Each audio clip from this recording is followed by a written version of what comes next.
Okay, so to start with chapter 12, I think I'm going to break this into two sections, but we're going to talk about material resource planning and ERP. ERP is a pretty small section, so I'm going to talk a little bit about master resource planning, and it really is a tie-in to chapter 11, so this all is going to flow together.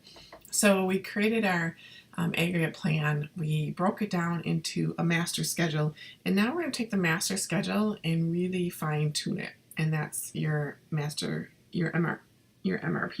It's been a long day. MRP. So looking at this dependent versus independent slide here, when you're looking at independent demand versus over time, your independent demand is going to be kind of like relatively stable, but if it's dependent, you might have like lumpy, where you might have demand that's like peaks at one time and then peaks at another time. And so that's the difference between dependent and independent. Now that is going to, oh, my mouse, is going to impact the amount that you have on hand. So let's say you start with a steady amount, you're going to drain that safety stack, and then you're going to have to refill it, and you're going to keep draining it. So it's a pretty good visual of what we talked about in chapter 11. For dependent demand, you're actually going to just make it for when you have the demand. So that's kind of the visual for the amount that you need to have on hand for each of these demand items. So in this case, you might use something called safety stacks so you don't run out, which is just really inventory. So MRP, Material Resource Planning, is a computer-based information system. So everything is done computer. We're going to do it by hand so you can kind of see it. But it's really how you break out your assemblies, your components, and your raw materials, and you really get to look at what is needed. The best part of this chapter and how I think about this is if you've ever bought like a desk or a bookcase from Walmart or Shopko, Target, maybe IKEA, and there's directions on how to put it together, and there's all these components and pieces and they all fit together. That's kind of what you're doing, is you're drawing that diagram of how to put it together so you know how many pieces you need. So it's what's needed, how much is needed, and when it's needed. Those are the questions you're asking. So this is an overview.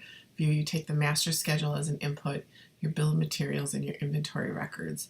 And those are going to go into the MRP computer program. And outside of it, it's going to tell you what your planned order schedule should be, when you should release your orders, any changes that are made.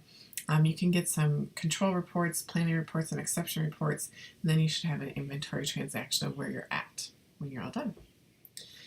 So the master schedule has one of three primary inputs in the MRP, and that states which end items are to be produced and when these are needed and in what quantity. So if you remember from chapter 11, we talked about like we're going to make 70 units on week 3, and then we're going to make 70 units on week 5, and then week 7 and 8 we're going to make 70 units.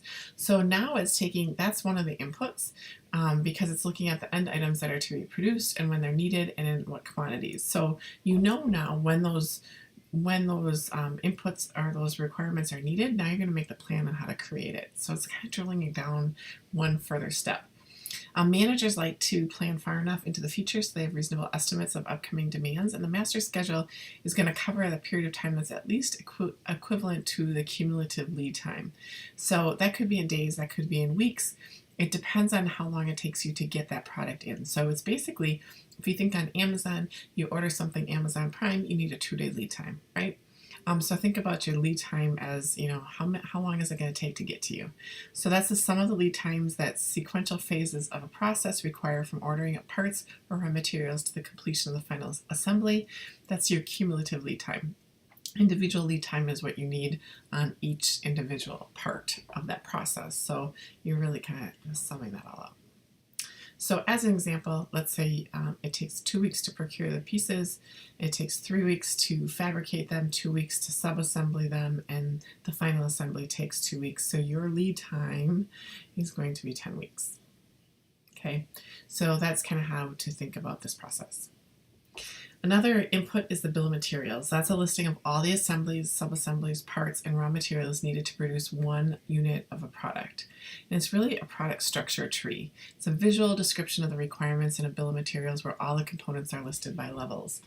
There's another great example of this in the book in the assignment behind the chapter, which is a picture of a scissors. And you can definitely do this with the scissors as well and figure it out. So basically what you're taking, this is your bill of materials, you're taking your finished chair and you're breaking that down into components. So you've got front legs and a crossbar. So you need 2 front legs and a crossbar for the leg assembly.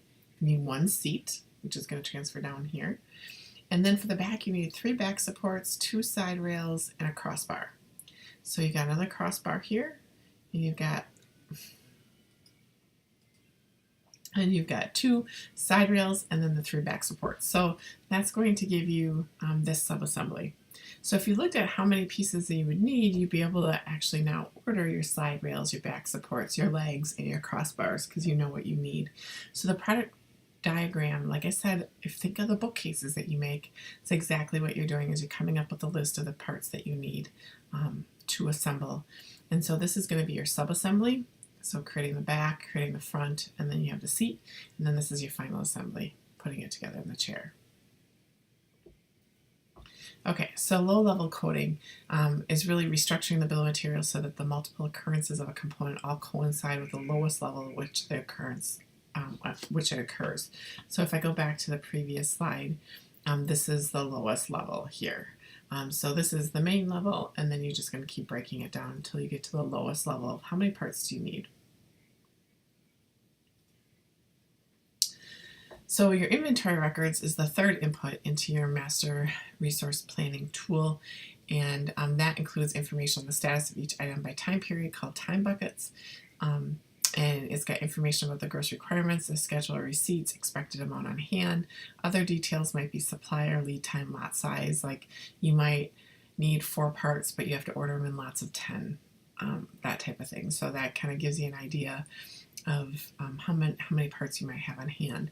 Any changes due to stack receipts and then canceled orders and similar events.